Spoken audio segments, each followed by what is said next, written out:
안녕하세요.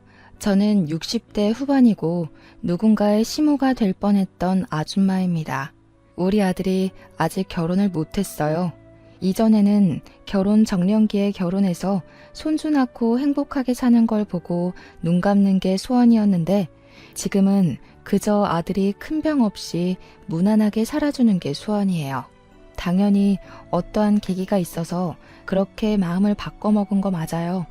지금도 그 아이만 생각하면 기가 막히는데 그 아이도 분명 누군가의 딸일 거란 말이죠. 자식 같아서 마치 딸이라도 생긴 것처럼 잘해줬는데 참 세상에 별사람 다 있다는 걸 깨달았어요.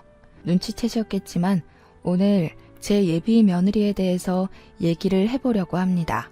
아들은 늦게까지 노총각으로 있다가 나이 40살에 처음으로 결혼할 여자를 데리고 왔어요. 그 전만 해도 저는 아들이 연애를 하긴 하는 건지 결혼할 생각이 있긴 한 건지 아예 몰랐습니다. 처음 저랑 남편에게 예비 며느리의 존재를 고백했을 때의 기분은 솔직히 이루 말할 수 없을 정도로 기뻤어요. 그래서 예비 며느리에 대해서 이것저것 많이 물어봤던 것 같은데 가장 기억이 나는 건 아들이랑 나이 차이가 너무 많이 났다는 겁니다. 30살이더라고요. 물론 여자 나이 30살이 결혼하기에 너무 빠른 것도 아니고 어떻게 보면 정년기인데 아무래도 제게 있는 아들이 40살이다 보니까 저한테는 예비 며느리가 너무 어린아이처럼 느껴지더라고요. 왠지 우리 아들에게 시집 오기 아까운 것 같기도 했습니다. 우리 아들이 10살이나 많은데도 모은 돈이 많은 것도 아니었고 집안은 고물상을 해서 생활이 대단하게 넉넉한 것도 아니었고 젊은 여성에게 자랑거리가 될 만큼 잘난 가족들이 아니었거든요. 그래서 아들이 예비 며느리를 인사시킨다고 처음 데려왔을 때 저는 반기기보단 걱정거리를 먼저 쏟아내었어요. 그럴 수밖에 없었던 이유는 어린 며느리가 아깝기도 했지만 나중에 이런 문제들로 우리 아들한테 딴말하거나 자존심을 굽힐까봐 걱정된 마음도 있었거든요. 그런데 예비 며느리는 어린 나이와 달리 생각이 조숙한 아이더라고요. 우리 아들이 노총각으로 길게 있을 수밖에 없었던 건 여자들에게 인기 있는 타입이 아니기 때문이었는데 예비 며느리는 우리 아들이 그동안 일에 열중하고 본인에게 시간을 쏟느라 연애를 못했을 뿐이라고 말을 하더라고요. 그 예쁜 말씨에 저는 예비 며느리로 고민했던 시간이 홀라당 날아가 버렸습니다. 우리 아들을 그렇게 좋게 봐주니 엄마로서 너무 고마울 따름이었어요. 아들이 결혼을 늦게 시작하는 것이 이렇게 착한 아내를 두려고 그랬나 보다 싶은 생각까지 들었습니다. 저는 이왕 결혼을 마음먹었다면 하루빨리 하는 게 좋겠다고 첫인사 때 얘기를 했어요. 상견례 날짜를 빨리 잡자고 했더니 예비 며느리가 내내 웃고만 있다가 처음으로 곤란한 얼굴을 하더라고요. 그러다 하는 말이 자기 부모님이 먼 섬에 있다고 상견례가 어려울 것 같다고 하는 겁니다. 그러니? 그래도 상견례 때 아니면 언제 제대로 인사하고 대화를 해보겠어. 사돈 쪽에서 영 시간이 안 되면 내가 시간 낼 수 있으니 우리 바깥 양반이랑 같이 섬에 가면 돼. 네? 그렇게까지 안 하셔도 되는데 괜히 제가 피해주는 건 아닌가 몰라요. 상황이 여의치 않으면 상견례 안 하는 집안도 덜어 있다고 해서 그럴 생각이었거든요. 그럴 수가 있나. 식구들 사이에 당연히 상견례는 해야지. 하루만 시간 내달라고 해. 우리가 섬에 찾아가겠다고. 제가 계속 괜찮다고 나는 시간 많고 여유 많다고 했더니 예비 며느리가 끝내 감사하다며 그럼 날짜를 잡아보겠다고 했습니다. 그리고 그때부터 아들과 예비 며느리는 저희 집에 자주 들렀어요. 예비 며느리는 이미 며느리라도 된 것 마냥 집에 올 때마다 이것저것 나서서 하려고 했습니다. 제가 아무리 쉬라고 해도 굳이 제 뒤를 졸졸 따라다니면서 살림을 자처했어요. 어머님, 제가 할게요 하면서 돕는 모습이 얼마나 고맙고 예뻤는지 모릅니다. 원래 애들이 예쁘면 뭐 하나 더 해주고 싶은 게 어른들 마음이잖아요. 제가 예비 며느리를 볼 때면 딱 그런 생각이 들어요. 젊은 사람이 예의도 바르고 행동도 선하고 얼마나 기특합니까? 그래서 저는 언젠가부터 예비 며느리가 좋아하는 음식을 먹이고 좋아하는 반찬을 만들어 싸주었어요. 예비 며느리가 혼자서 자취를 하는데 젊은 사람이 자취하면서 밥을 옳게 해먹기나 하겠습니까?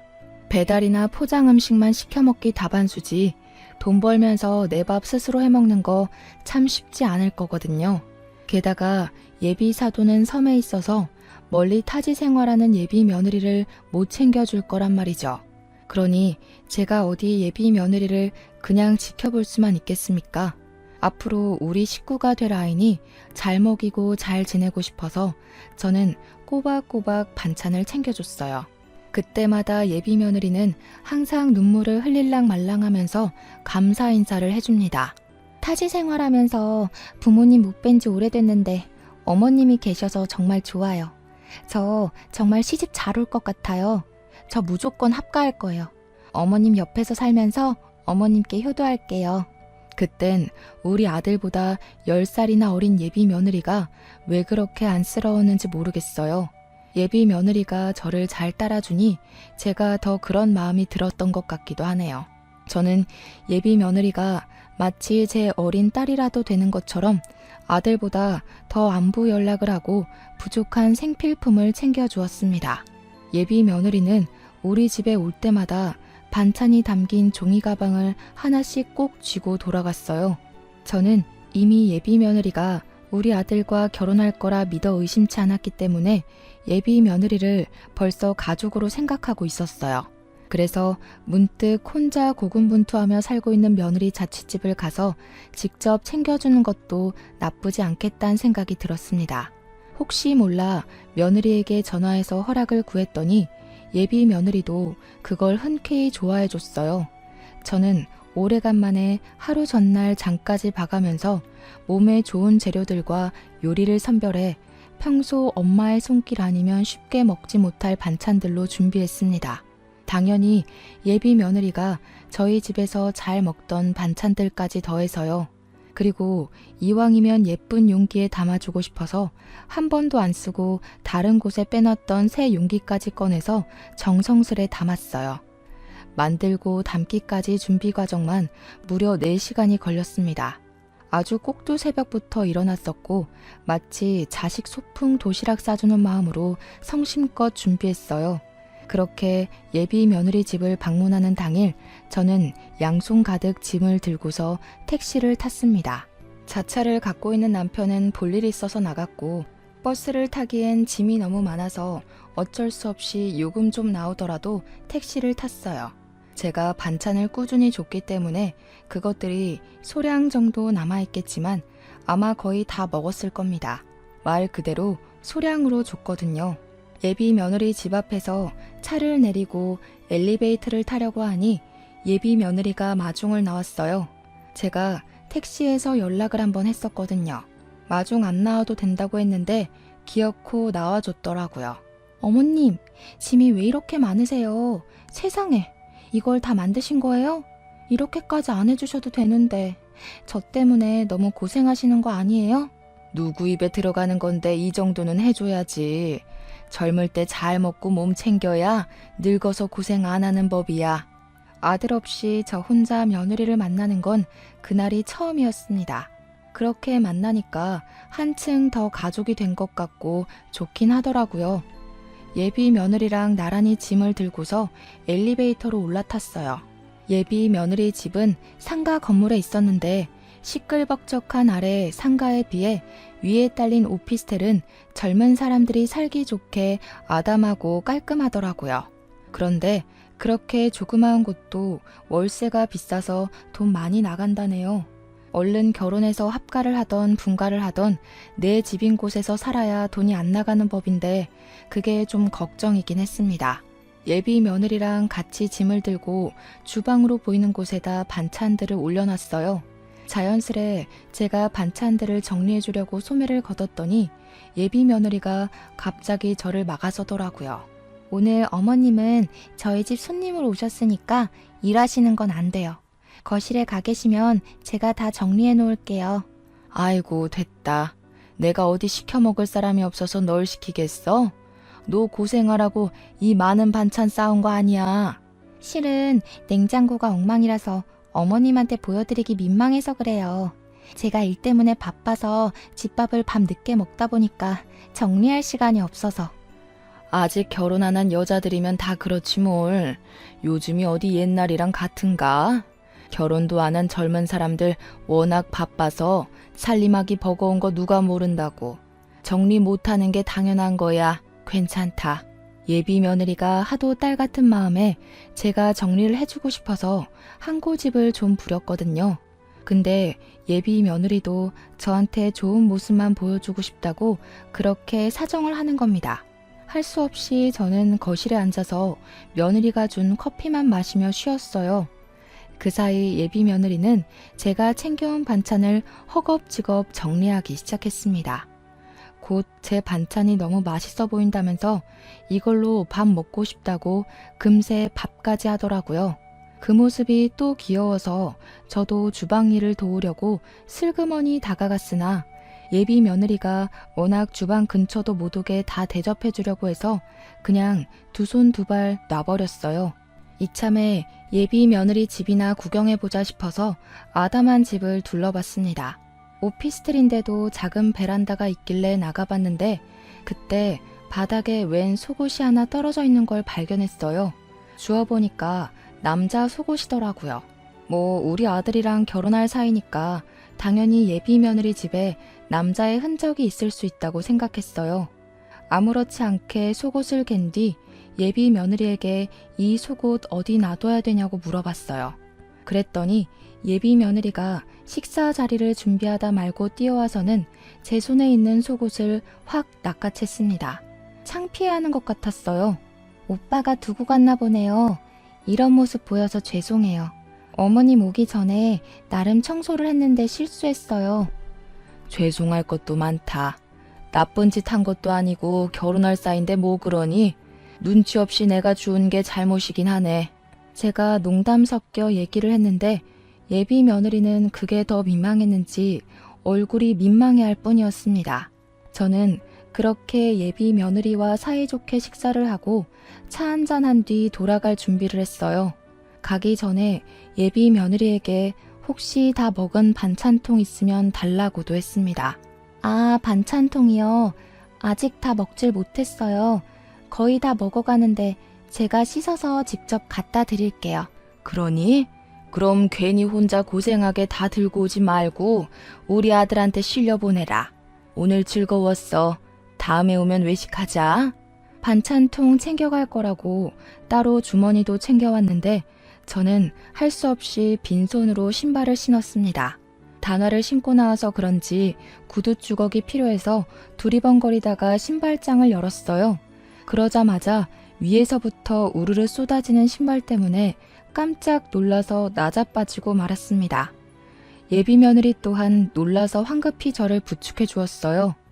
위험한 물건들이 아니라서 딱히 어디 다친 곳은 없었는데 무슨 신발이 그렇게나 많은 건지 보니까 여자 남자 신발이 뒤죽박죽 섞여 있더라고요. 신발이 뭐가 이렇게 많니? 누가 보면 신발 장사하는 줄 알겠다. 이거 다 너랑 우리 아들 신발이야? 아, 그런 건 아니고 남동생 신발도 같이 있어요. 한 번씩 남동생이 집에 와서 자고 갈 때가 있거든요. 막상 신발 사도 신던 것만 신었더니 이렇게 쌓인 줄도 몰랐네요. 이 좁은 집에 들락거리는 사람이 셋이나 되는 거면 신발이 그렇게나 많을 만도 하다고 생각을 했어요.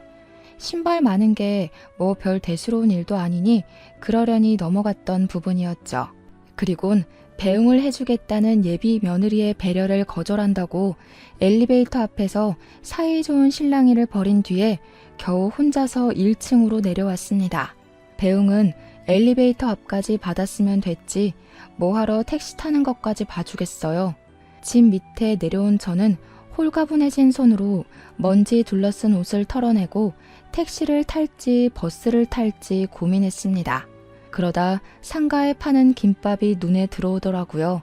남편이 김밥을 좋아하는데 나온 김에 오랜만에 사서 먹어볼까 하는 마음으로 김밥집에 들어갔습니다.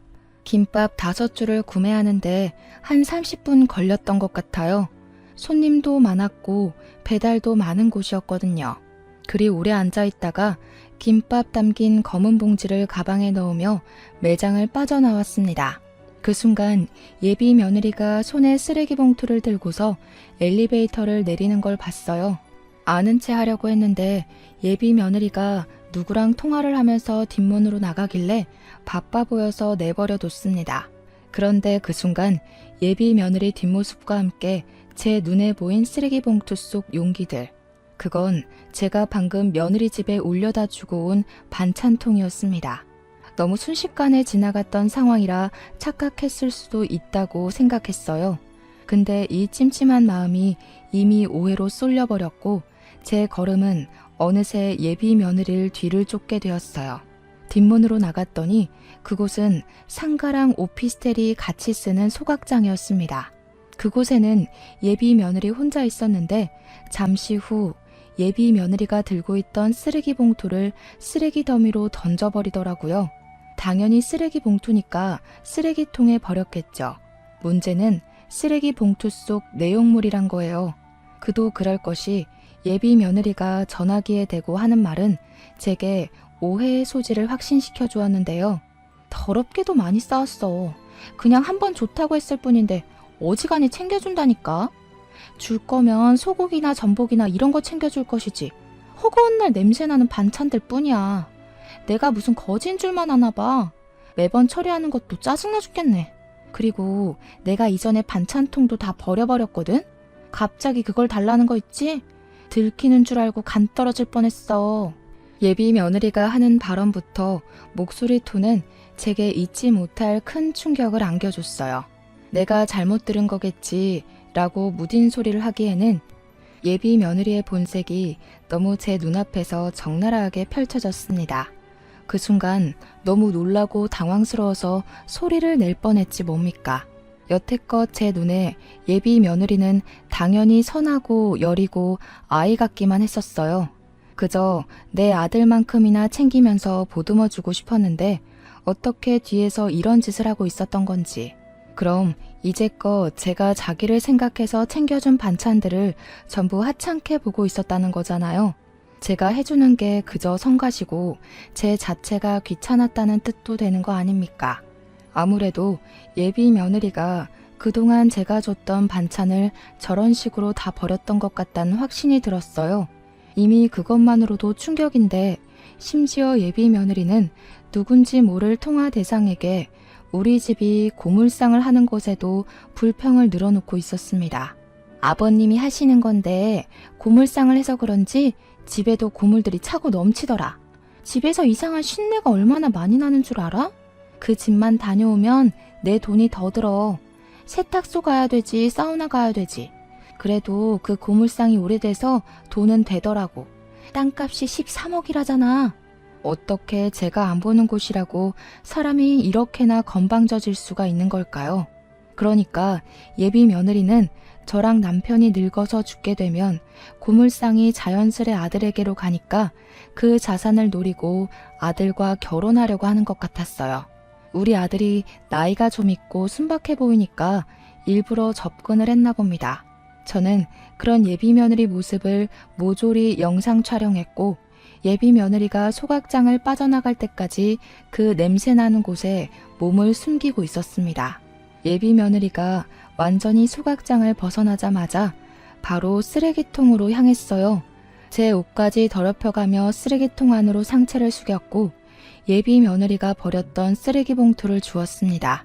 아니길 바라는 것도 이미 늦었다는 걸 알지만 그래도 착각이길 바랐어요. 그런데 이미 쓰레기 봉투를 꺼내자마자 알겠더라고요. 제 반찬통은 봉지에 비춰서 아주 잘 보였고 반찬통 안의 음식물은 걸러지지도 않고 그대로 담겨 있었습니다. 몰랐던 며느리 실체를 정확하게 알게 되자 아주 기가 막혔어요. 다리에 힘이 풀려서 그 더러운 곳에 그대로 주저앉아 버렸습니다. 아직도 제가 그날 김밥을 사지 않고 귀가를 했다면 이 사실을 몰랐을 거란 생각에 소름이 끼쳐요. 증거도 잡았고 상황도 파악이 되었으니 바로 예비 며느리 집에 올라가 멱살 잡고 따질 수도 있었으나 일단 저는 그렇게 하지 못했어요. 너무 갑작스러운 충격이라서 우선은 속히 귀가를 하였습니다. 집에 온 저는 이 사실을 남편과 아들에게 말하지 못했어요. 남편과 아들이 당연히 상처를 받겠지만 우리 가족이 상처받는 것보다 더 걱정되었던 건 제가 괜히 어중간하게 이 사실을 들췄다가 불려우 같은 예비 며느리가 홀랑 빠져나갈까 싶어서였어요. 예비 며느리에게 쥐구멍마저 없도록 확실하게 그 실체를 까발리고 싶었고 우리 가족에게 감히 사기를 치려 했던 예비 며느리를 크게 혼쭐내고 싶었습니다. 그래서 일단 아들을 불러다가 상견례는 왜 자꾸 미뤄지냐고 그것만 물어봤어요. 장모님 몸이 안 좋으셔서 지금 병원에 계신다네? 일하다가 다리를 좀 다치셨나 봐. 그래? 섬에는 병원이 없으니 밖으로 나오셨겠구나. 어느 병원이니? 엄마가 시간 되면 병문안 한번 가볼까 하는데. 그런 거 불편해 하신다더라. 안 그래도 내가 가보려고 했거든. 여자친구한테 물어봤는데 아직 상견례도 안 한 사이라 그런 건 좀 부담스럽다네. 상견례 일정 안 잡고 계속 미룬 사람이 누군데 그런 핑계를 댔는지 모르겠습니다. 예비 며느리가 어떤 앤지 몰랐다면 예비 사돈 사고 소식에 저도 심장이 철렁했을 거예요. 예비 며느리 걱정으로 밤 지새우며 쓸데없이 또 이것저것 더 챙겨주려고 했겠죠. 근데 제가 예비 며느리의 끔찍한 이면을 봐버렸잖아요. 예비 며느리가 어떤 앤지 알게 된 이상 예비 사돈이 다쳤다는 것도 믿지 않았고 상견례를 미루는 것도 분명 사기치려고 그런다는 걸 확신할 수 있었습니다. 저는 이 여시 같은 예비 며느리를 어떻게 손을 대야 확실하게 떼어놓을 수 있을지 고민했어요. 머리 싸매고 며칠간 고민하며 시간을 보낸 뒤 저는 또 반찬을 준비했습니다. 이번에는 유독 더 냄새가 많이 나는 젓갈, 김치, 장아찌 등등으로 챙겼어요. 그리고 오랜만에 저녁 먹자는 이유로 아들과 예비 며느리를 집으로 불렀습니다.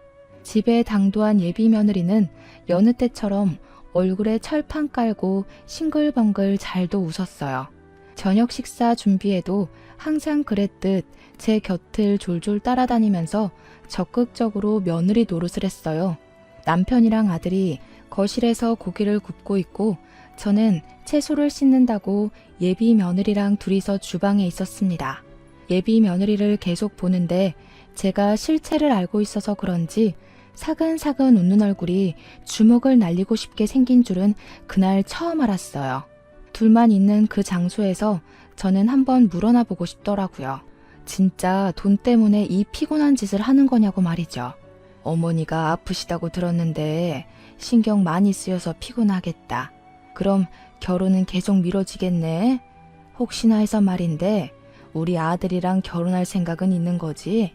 만약 고민돼서 상견례 미루는 거면 아들한테 맞선이나 시켜줘 볼까 해서. 네? 맞선이라뇨. 엄마 그렇게 크게 다친 거 아니라서 몇 주만 시간 주시면 상견례 날짜 잡을 수 있어요. 저 말고 다른 며느리를 생각하고 계셨던 거예요? 정말 서운해요. 그럴 리가 있니? 내가 널 빨리 식구로 만들고 싶은 마음에 조급해서 말이 헛나가 버렸네. 너처럼 올곧은 젊은 애 찾는 게 쉽지 않아. 요즘 애들은 워낙 입맛도 까다로워서 돈 주고 사 먹는 거 아니면 입에도 안 된다더라. 저번에 기사에 어떤 며느리가 시댁에서 싸준 명절 음식을 바로 갖다 버렸다지 뭐니. 그 기사를 보고 너무 소름이 돋았다고 몸을 한번 흔들어줬더니 예비 며느리는 철판을 단단히 깐 건지 뻔뻔하게 같이 욕을 해주더라고요. 어른들 성의를 무시하는 그런 사람들이랑 자기는 다르다면서 얼굴색 하나 안 바뀌고 거짓말을 하는 거 있죠. 그걸 보니까 예비 며느리가 우리 집에 들어온다면 어떤 사람이 될지 선명하게 보이더라고요. 그 뒤로 저는 밥을 먹는 내내 예비 며느리와 눈을 안 마주쳤습니다. 예비 며느리의 가짜 웃음을 계속해서 보면 체할 것 같았거든요. 그렇게 저녁 자리가 마무리되고 예비 며느리와 아들이 자리를 떠날 준비를 했어요. 저는 검은 봉지로 둘둘 싸놓았던 반찬들을 예비 며느리에게 건넸습니다. 예비 며느리는 여느 때와 같이 환하게 웃으면서 제게 둘도 없는 선물을 받은 것처럼 기뻐했어요. 어머님은 제가 좋아하는 걸 어쩜 그렇게 잘하세요? 저희 엄마도 제 입맛은 못 맞추는데 어머님 솜씨가 대단하긴 한가 봐요. 어머님 덕분에 이번 주도 든든하게 먹고 출근할 것 같아요. 정말 감사해요.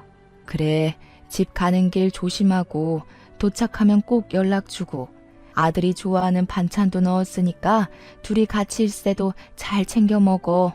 예비 며느리랑 아들은 기분 좋게 돌아갔어요. 그리고 저는 빠르게 방으로 가서 겉옷을 걸쳤습니다. 남편한테 부탁해서 얼른 애들 뒤를 쫓길 부탁했어요. 남편은 제 제안을 어리둥절해 하면서도 제가 너무 급해 보이니까 일단은 제 부탁을 들어줬어요. 빠르게 움직인 탓인지 다행히 아들 차를 놓치지 않았어요. 아들은 예비 며느리를 집에 데려다 준다고 운전해서 가던 중이었습니다. 그런데 도중에 예비 며느리가 화장실 가고 싶다고 한 건지 아들 차가 휴게소로 들어가더라고요. 제 부탁으로 남편은 아들 몰래 아들 차 주변으로 주차를 해줬어요.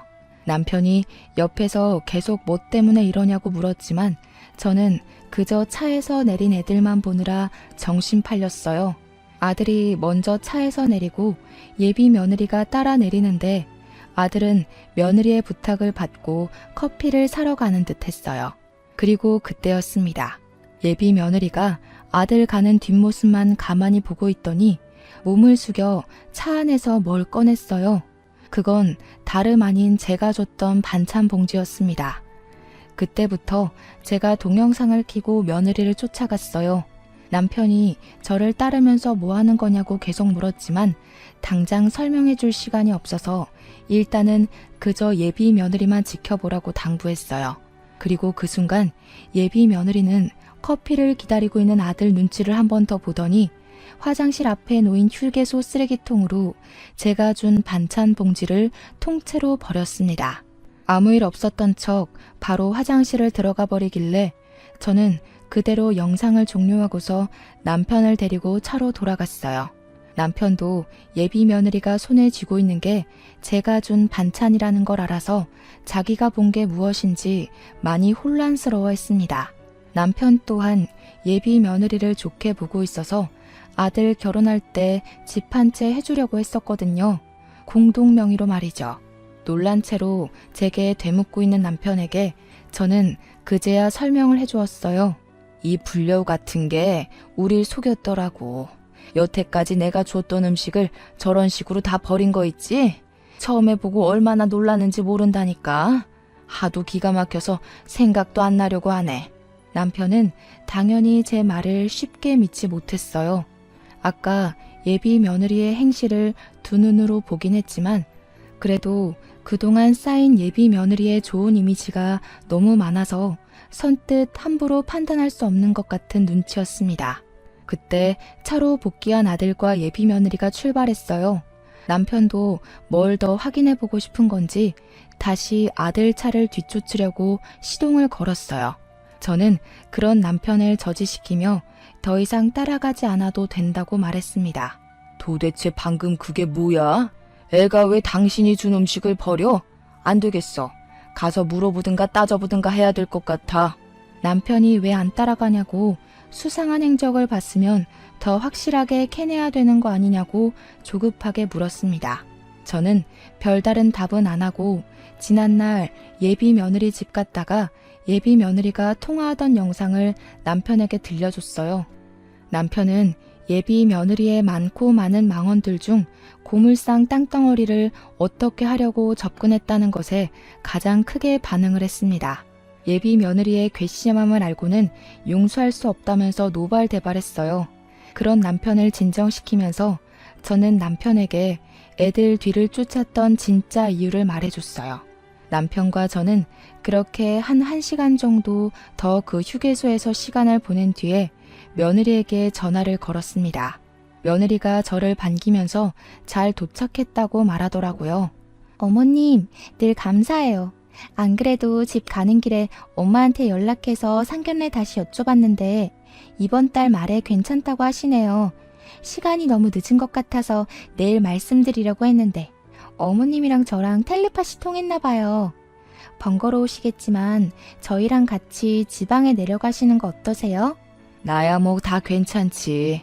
요즘 엄마 일 때문인지 안색이 많이 안 좋아 보였는데 다행히 사돈께서 쾌차 중이신가 보구나. 직장 일에다 결혼 준비에다 부모님 건강 문제까지 네가 지금 제일 많이 힘들겠다. 이제 결혼식도 얼마 안 남았는데 갈수록 몸이 더 힘들지? 어머님이 챙겨주셔서 사실 힘든 거 잘 모르겠어요. 마치 부모님이 서울에도 있는 느낌이라고 해야 되나? 어머님 덕분에 늘 마음이 든든한걸요. 걱정 마세요. 내 자식이나 다름없는데 걱정이 안 될 수가 있겠니? 그래서 말인데 내가 한약이라도 한 재 지어 먹으라고 아까 그 반찬 담은 봉지 안에 500만 원 같이 넣어놨다. 아들한텐 비밀이니까 혼자 약 좀 해먹어. 순간 수화기 너머로 예비 며느리의 당황스러운 숨소리가 들렸습니다. 대답이 없길래 여보세요? 하고 한마디 던져줬더니 그제야 애써 괜찮은 척 제게 감사 인사를 하더라고요. 저는 그렇게 예비 며느리랑 통화를 마무리했어요. 그리곤 휴게소에서 예비 며느리가 나타날 때까지 기다렸습니다. 우리 집 자산 때문에 아들한테 접근한 거짓 연인이 분명 그 500만 원 돈에 정신을 놓아서 휴게소로 날아올 거라 생각했거든요. 아니나 다를까 40분쯤 더 지나갈 때였나? 한산한 분위기와는 어울리지 않게 빨리 들어온 차 한 대가 아무데나 급정거되었어요. 설마 했는데 주차도 안 된 그 차 조수석에서 예비 며느리가 튀어나오더라고요. 그리곤 다짜고짜 쓰레기통으로 뛰어가 뒤지기 시작했습니다. 저랑 남편은 우리 아들 차가 아니라서 단번에 알아보지 못했어요. 차를 뒤늦게 주차한 사람은 아들이 아니라 처음 보는 남자였는데 예비 며느리와 또래로 정도로 보였습니다. 그 젊은 총각도 뒤늦게 차에서 내리더니 예비 며느리 곁으로 뛰어가 같이 쓰레기통을 뒤지더군요. 저랑 남편 또한 차를 두고 몰래 그들에게 다가갔어요. 예비 며느리가 나타날 때까지 기다리면서 우리는 이미 마음을 굳혔기 때문에 예비 며느리의 유치한 연기에 속을 자비 따윈 버린 지 오래였습니다. 가까이 다가갔더니 다시 들어도 충격적인 예비 며느리의 목소리를 들을 수 있었어요.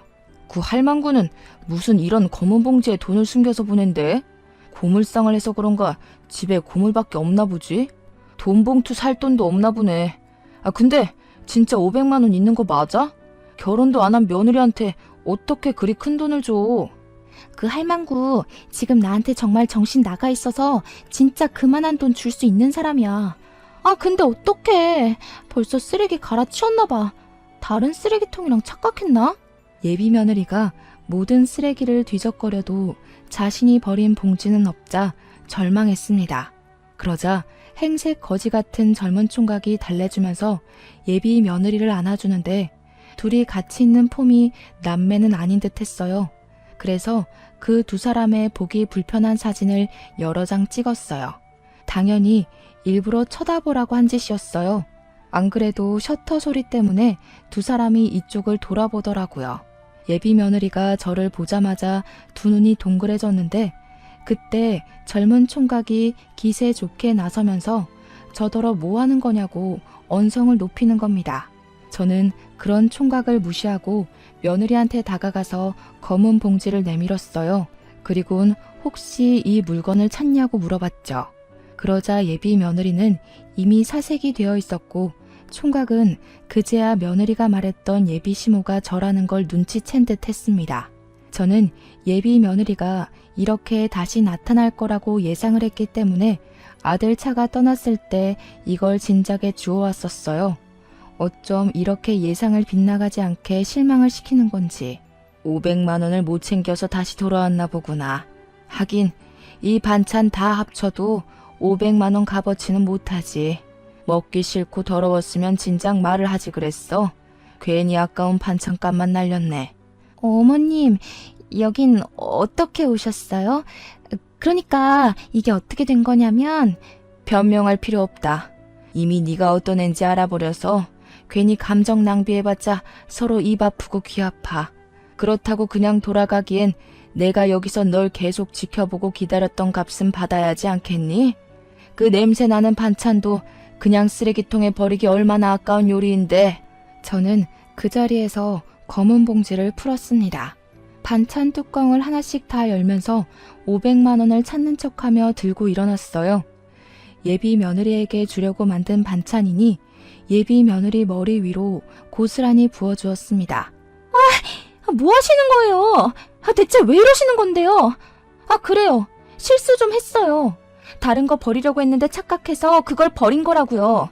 제 상황 묻지도 않고 이러시면 안 되죠. 여기서 내가 네 입장을 더 이해해야 된다는 거니? 내가 좋은 마음으로 갖다 바친 것들은 입도 안 대고 내다 버린 거 모를 줄 알아? 500만 원 있다는 것도 뻥이다. 네가 돈에 미쳐서 그거 찾으러 올 것 같길래 미끼 좀 던져본 거야. 이렇게 덥석 문 물고기를 보고도 내가 오해했다고 우길래? 예비 며느리는 자신이 숨겨온 실체를 들켰단 걸 눈치챘어요.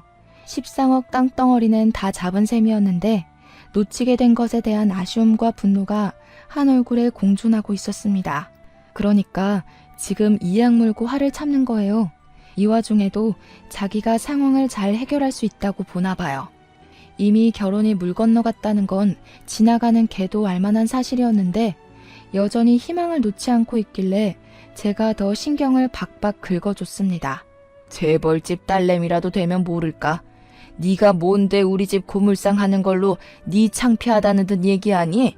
우리가 고물상 한다니까 우습게 보였어? 네가 사기치면 멍청하게 당해줄 것 같았니? 하긴 우리 아들이 잘해주니까 만만했겠지. 그래서 나도 500만 원으로 사기쳐본 거야. 당하니까 기분이 어때? 역시 조금만 더 긁어줘도 예비 며느리의 인내가 바닥을 쳐버렸네요. 예비 며느리는 더 이상 제게 참지 않고 그때 그 쓰레기 소각장에서 봤던 싹수 없는 면모를 바로 드러내 주었습니다. 이 아줌마 진짜 웃기네. 나이를 똥구멍으로 쳐드셨나. 딸 같은 애한테 악바리처럼 대드는 거 진짜 꼴사나워요. 고작 한다는 게 음식 갖고 장난치는 거라니. 이러니까 아줌마 아들이 등신처럼 여자 보는 눈 없어서 사기당하는 겁니다. 어린애 이겨먹으려고 용쓸 기운 있으면 아들이나 제대로 관리하세요. 음식 가지고 장난이라도 쳐야지 어쩌겠어. 너처럼 골빈년들은 말로 해서 못 알아쳐먹잖니. 넌 고작 냄새나는 반찬통 뒤집어 쓴 게 다겠지만 우리는 하마터면 냄새도 안 빠지는 고물덩어리를 며느리로 드릴 뻔했어. 고물보다는 음식물인가? 아니면 폐기물인가? 아무튼 지금 너한테서 나는 그 음식 쩐내랑 네 이미지가 상당히 잘 어울린단 소리야. 화가 많이 난 예비 며느리는 제게 직접적인 욕까지 하면서 더러운 손을 올렸습니다. 그러자 비디오를 찍고 있던 남편이 달려와서 예비 며느리를 밀쳐버렸어요. 예비 며느리가 쓰레기통을 들이받고 넘어지자 옆에 있던 총각이 주춤거리다가 예비 며느리를 챙겨주네요. 건방진 놈 같으니라고 사기친 게 뭐 자랑이라고 곱비 풀린 망아지 새끼 마냥 나불거리는 거냐? 이만큼이나 어른을 놀려먹었으면 됐지 뭐가 억울하다고 어른한테 손까지 올려? 아버님까지 왜 이러세요? 지금 이거 누가 봐도 상해죄예요. 저 이 꼴 만든 거 정신적 손해배상 신고도 할 거예요. 위자료 털리고 싶지 않으면 당장 저한테 사과하세요. 그럼 서로 쌍방 잘못했다 치고 오빠랑 결혼해 줄 테니까. 위자료 같은 소리 안 해. 말 잘했다. 안 그래도 내가 가진 증거가 좀 있어서 이참에 고소해 볼까 해. 안 그래도 빈 주머니 우리한테까지 돈 털리기 전에 얼른 세탁소 가고 사우나 가서 냄새나 빼. 근데 지금 이건 바람이니? 아니면 사기 결혼하려고 한 거니? 총각은 괜히 자기한테 불똥 튀어서 돈이라도 뱉어내야 될까봐 바로 예비 며느리에게서 손을 뗐어요. 예비 며느리를 모른 체 하면서 그냥 동네 친구라고 변명을 하더군요. 그랬더니 안 그래도 열이 나 있던 예비 며느리가 총각을 째려보면서 쌍욕을 했는데 고맙게도 그 과정에서 이 둘 사이가 이미 결혼을 한 사이라는 걸 알게 되었어요. 다행히 남편이 비디오 촬영을 끄지 않고 바닥에 폰을 떨구기만 했더라고요. 그래서 본의 아니게 사기 결혼 죄명도 씌울 수 있게 되었어요. 그곳에 그 둘을 내버려 두고 저랑 남편은 그대로 휴게소를 벗어났습니다. 그리고 그 다음날 저는 남편이 찍고 있던 동영상을 증거로 이들을 사기죄로 신고해버렸어요. 그런데 예비 며느리 측에서도 기를 쓰고 우리를 골탕 먹이고 싶었나 봐요. 거기서 우리 아들을 상간남으로 소송하려고 했지 뭡니까. 변호사 말을 듣기 전까지는 그 소식을 알고서 심장이 철렁 내려앉았었어요. 그러나 변호사가 말을 하길 우리 아들이 그들의 혼인관계를 전혀 모른 채 일방적으로 사기를 당했기 때문에 그들이 소송한 상간소송은 기각될 거라고 했습니다. 결혼을 전혀 시작도 안 했는데 이렇게 진이 빠지는 일인 줄 몰랐네요. 그 망할 년을 정리하고 나니까 얼마나 기운이 빠지던지. 소송이 끝나고 한동안은 늦잠을 엄청 잤습니다. 제 결혼을 준비했을 때만 해도 이 정도로 신경을 기울이진 않았거든요. 아무튼 저 그리 나쁘게 살지는 않았다고 자부했는데 하필 그 많고 많은 며느리감 중에서 왜 하필 제게 이런 몹쓸 며느리가 찾아온 건지 모르겠습니다. 그래도 저랑 남편도 예비 며느리로부터 상처를 많이 받았지만 무엇보다 심하게 상처받은 건 당연히 아들일 거예요. 그렇잖아도 아들이 소송 진행하는 내내 저랑 남편한테 죄송하다는 말만 하면서 기가 확 죽어 있었거든요. 호랑말코 같은 년 때문에 우리 아들 자존감만 괜히 낮아진 것 같아 제 마음이 더 아팠습니다. 하필 또 아들한테는 첫 여자였다네요. 첫 여자로 인해서 우리 아들이 씻을 수 없는 상처를 받았기에 제가 그들을 더 강하게 벌하지 않았나 싶습니다. 사실 그들이 소송에 질 것 같으니까 뒤늦게야 잘못했다고 무릎을 꿇더라고요. 두 손 두 발 나만하지 않게 싹싹 빌었는데 그 와중에 예비 며느리가 무릎으로 기어가 우리 아들의 다리를 붙들고 애원을 하는 겁니다. 그걸 제가 발로 차버렸어요. 하비는 꿈도 꾸지 말라고 말해준 뒤 제 아들을 데리고 나왔죠. 그 일이 어느덧 5개월 전입니다. 우리 아들은 제법 직장과 집을 오가면서 일상을 회복해가고 있어요. 겉으로는 괜찮아 보이고 또 괜찮다고 말도 하는데 그게 진짠지 아닌지는 아직 모르겠습니다. 한 번씩 아들이 술을 마시고 들어오면 꼭 예비 며느리 얘기를 하더라고요. 그리워하는 게 아니라 그때의 일을 자기 자신의 실패라고 보고는 계속 자책을 한다고 해야 하나? 안쓰러워 죽겠습니다. 우리 아들에게 좋은 며느리감이 나타나서 부디 아들의 상처가 낫길 바랄 뿐이에요. 물론 아들이 결혼 안 하고 혼자 산다고 하더라도 저는 상관없습니다. 그저 아들이 행복하게 지낼 수만 있다면 아들의 인생에 관여하지 않을 거예요. 자녀를 둔 분들은 다 저 같은 마음이겠죠? 제 사연은 여기까지입니다. 긴 글 들어주셔서 너무 감사드려요.